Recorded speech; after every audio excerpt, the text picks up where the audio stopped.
नमस्कार, मैं हूं शैलेंद्र सिंह और आप देख रहे हैं हमारा यूट्यूब चैनल शब्द शब्द शैलेंद्र सिंह। ताउम्र गालिब ये गुनाह करता रहा, धूल चेहरे पे थी, मैं आईना साफ करता रहा। गालिब का ये जो शेर है, बहुजन समाज पार्टी की नेता मायावती पर किस तरीके से पूरी तरह फिट बैठ रहा है, आज इस बात की चर्चा करेंगे। हरियाणा जम्मू कश्मीर चुनाव के बाद मायावती ने सबसे पहले एक ट्वीट किया और उस ट्वीट में उन्होंने कहा कि हरियाणा की जो जाट बिरादरी है उसने बहुजन समाज पार्टी का साथ नहीं दिया, जबकि उत्तर प्रदेश में जो जाट हैं उनका साथ देते हैं और दलित वर्ग उनके साथ रहा।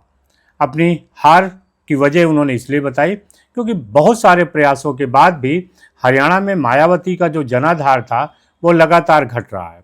चुनाव से पहले मायावती का यह कहना था कि वहाँ पर बिना बहुजन समाज पार्टी के किसी की सरकार नहीं बनेगी। मायावती वहाँ गठबंधन के साथ चुनाव मैदान में थी और उनका कहना था कि 2 डिप्टी सीएम के साथ ही हरियाणा का मुख्यमंत्री बनेगा। लेकिन हरियाणा के जो चुनाव परिणाम आए उसमें बहुजन समाज पार्टी, आम आदमी पार्टी जैसे तमाम छोटे छोटे दल दरकिनार हो गए और मुख्य मुकाबला भारतीय जनता पार्टी और कांग्रेस के बीच रहा, जिसमें भारतीय जनता पार्टी ने बाजी मारी और तीसरी बार लगातार हरियाणा में सरकार बनाने में सफलता हासिल कर ली।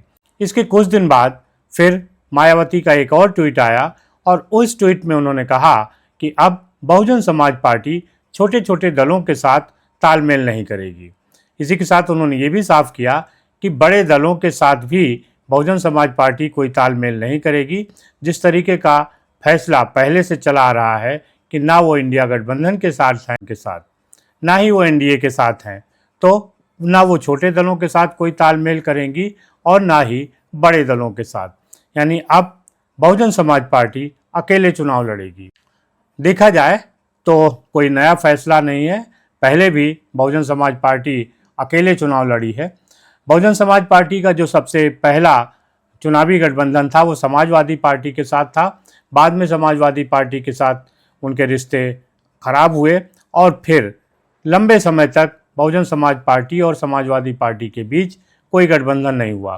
2019 के लोकसभा चुनाव में उन्होंने उत्तर प्रदेश में बहुजन समाज पार्टी और समाजवादी पार्टी का गठबंधन हुआ, लेकिन जैसे ही चुनाव खत्म हुए वैसे ही मायावती ने फिर यही आरोप लगाया कि समाजवादी पार्टी का जो वोटर है उसने बहुजन समाज पार्टी को वोट नहीं दिया, बहुजन समाज पार्टी को कोई फ़ायदा नहीं हुआ। मायावती का कहना है गठबंधन होने की दशा में वो दूसरे दलों को वोट दे देते हैं, लेकिन जो दूसरे दलों के वोटर हैं वो बहुजन समाज पार्टी को वोट नहीं देते, लिहाजा बहुजन समाज पार्टी को किसी भी तरीके के गठबंधन का लाभ नहीं होता। बात सिर्फ इतनी नहीं है, असल में इसके पीछे की सच्चाई दूसरी है और सच्चाई ये है कि मायावती लगातार सच्चाई से मुंह मोड़ रही हैं। 2009 में एक दौर ऐसा था जब मायावती को लेके कहा जाने लगा प्रधानमंत्री पद की उम्मीदवार हो सकती हैं और बहुजन समाज पार्टी के कार्यकर्ताओं ने नारा दिया कि यूपी हुई हमारी, अब दिल्ली की बारी। चुनाव परिणाम आए तो बहुजन समाज पार्टी की कोई ऐसी स्थिति नहीं थी। कांग्रेस ने उस चुनाव में 200 से ऊपर सीटें हासिल कर ली और डॉक्टर मनमोहन सिंह दूसरी बार प्रधानमंत्री बने थे। यूपीए की सरकार थी, तो इस तरीके से वहाँ पर मायावती के लिए कोई स्थान नहीं बन सका। और अगर देखा जाए तो 2009 के बाद बहुजन समाज पार्टी का जो चुनावी सफ़र था वो लगातार नीचे ही गिरता जा रहा है। 2012 के विधानसभा चुनाव में उत्तर प्रदेश में समाजवादी पार्टी की सरकार बनी और बहुजन समाज पार्टी की हार हुई। इसके बाद 2017 का विधानसभा चुनाव आया जिसमें भारतीय जनता पार्टी की सरकार बनी और उसके बाद फिर 2022 में भी भारतीय जनता पार्टी की सरकार बनी। आज की तारीख में बहुजन समाज पार्टी की हालत ये है कि लोकसभा और राज्यसभा में उसका एक भी सदस्य नहीं है। उत्तर प्रदेश की विधानसभा में एक सदस्य है और विधान परिषद में एक भी सदस्य नहीं है।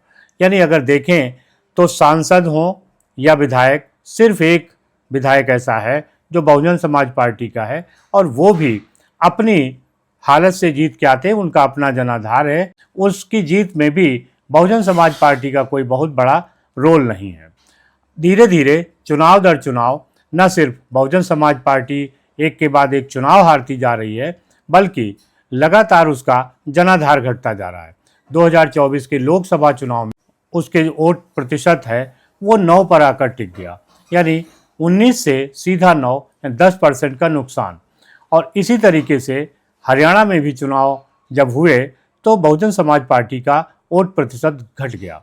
अब मायावती को लग रहा है कि जो दूसरे लोग हैं वो वोट नहीं करते, इस कारण बहुजन समाज पार्टी की ये हालत हो रही है।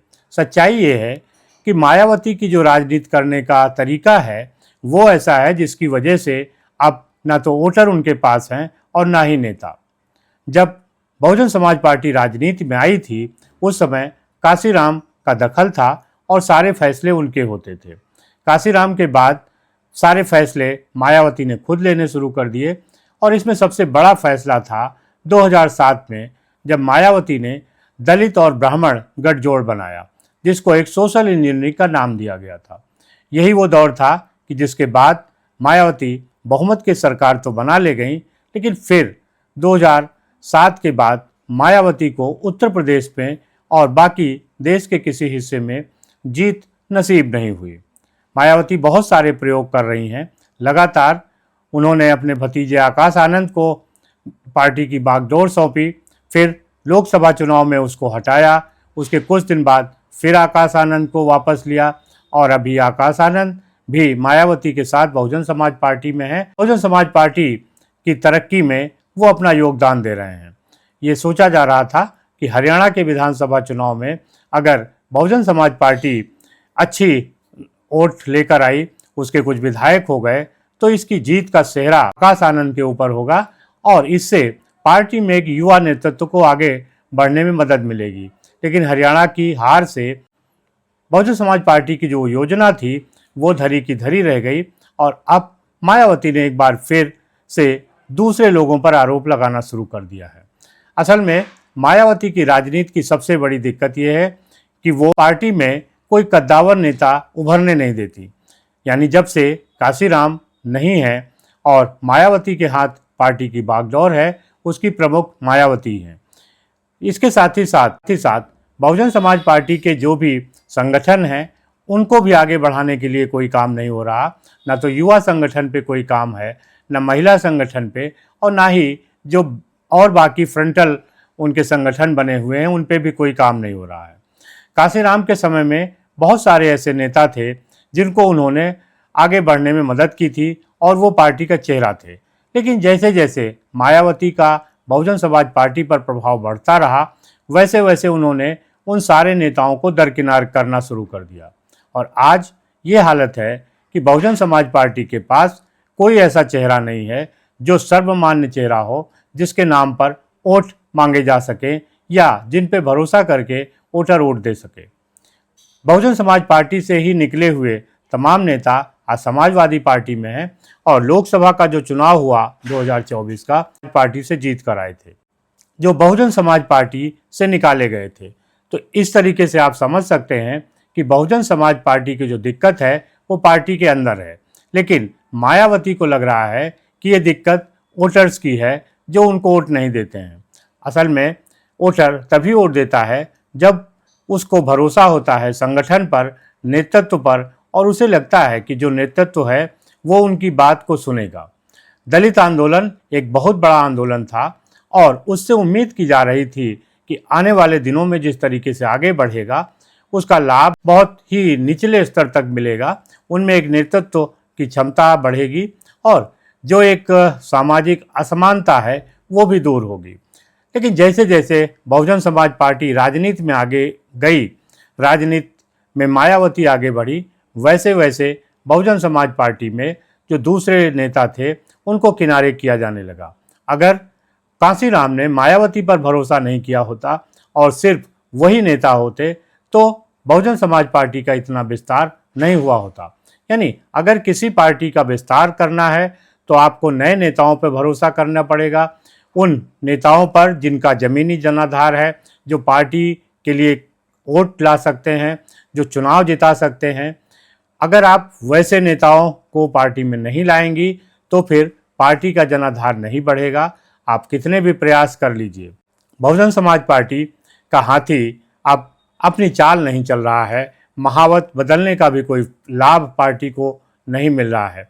आकाश आनंद से उम्मीद की जा रही थी कि शायद उनके नेतृत्व के बाद पार्टी में कुछ बदलाव होगा, लेकिन हरियाणा चुनाव के बाद ये साफ हो गया है कि आकाश आनंद भी अब कोई ऐसा काम नहीं कर सकते जिससे कि बहुजन समाज पार्टी को आगे बढ़ने में मदद मिले। मायावती का ये जो आरोप दूसरी जातियों पर है कि वो वोट नहीं देते या गठबंधन करने वाले दलों से उनको लाभ नहीं होता, गठबंधन करने वाले दलों को उनसे लाभ हो जाता है, ये एक गलत अवधारणा है और इसके जरिए मायावती अपनी कमियों को छिपाना चाहती है। इसीलिए वीडियो के शुरू में ही गालिब का वो शेर था कि गालिब ताउम्र आईना साफ करते रहे। उन्हें ये समझ ही नहीं आया कि जो धूल है वो उनके चेहरे पर है। यानी दिक्कत मायावती और उनके संगठन में है, उनके निर्णय में है। किस तरीके के निर्णय मायावती कर रही हैं वहाँ पर दिक्कत है और मायावती को लग रहा है कि जो छोटे छोटे दलों के साथ वो गठबंधन करती हैं वहाँ पर दिक्कत है। दूसरी एक बात जो मायावती के खिलाफ उनके अपने लोग हैं, उन्होंने पुख्ता कर दी है कि मायावती भारतीय जनता पार्टी की बी टीम है और इस नैरेटिव से पीछा छुड़ाना मायावती के लिए संभव नहीं है। इस कारण ही बहुत सारा एक वर्ग जो भारतीय जनता पार्टी को वोट देना नहीं चाहता, वो मायावती को भी वोट नहीं देता। लोकसभा चुनाव में ये साफ हो गया था कि अगर आपको संविधान बचाना है, आरक्षण बचाना है, तो मायावती नहीं बल्कि दूसरे लोगों को वोट देना होगा और वही कारण है कि इंडिया गठबंधन को बड़ी सफलता मिली। अब मायावती का जो बहुजन समाज पार्टी है, उनका जो हाथी चुनाव चिन्ह है, वो जनता के बीच पहले जैसा लोकप्रिय नहीं रहा। जो भी पार्टियां एक नेताओं के द्वारा हैं, चाहे वो जनता दल यूनाइटेड हो, राष्ट्रीय जनता दल हो, समाजवादी पार्टी हो, शिवसेना हो, उनके सामने ऐसी दिक्कतें आती हैं कि जब भी उनके जो प्रमुख अगुवा हैं उनका एक जनाधार घटता है तो उसका प्रभाव पार्टी पर पड़ता है। इसीलिए पार्टी को समय समय पर नया नेतृत्व उभार कर लाना चाहिए। बहुजन समाज पार्टी इसमें फेल हो रही है और यही कारण है कि उसका जनाधार घट रहा है और आज विधानसभा से लेकर संसद तक बहुजन समाज पार्टी के सदस्यों की संख्या 1 रह गई है। आपको क्या लगता है कि मायावती की कौन सी रणनीति के चलते बहुजन समाज पार्टी को नुकसान हो रहा है? जरूर बताइएगा। शुक्रिया, धन्यवाद।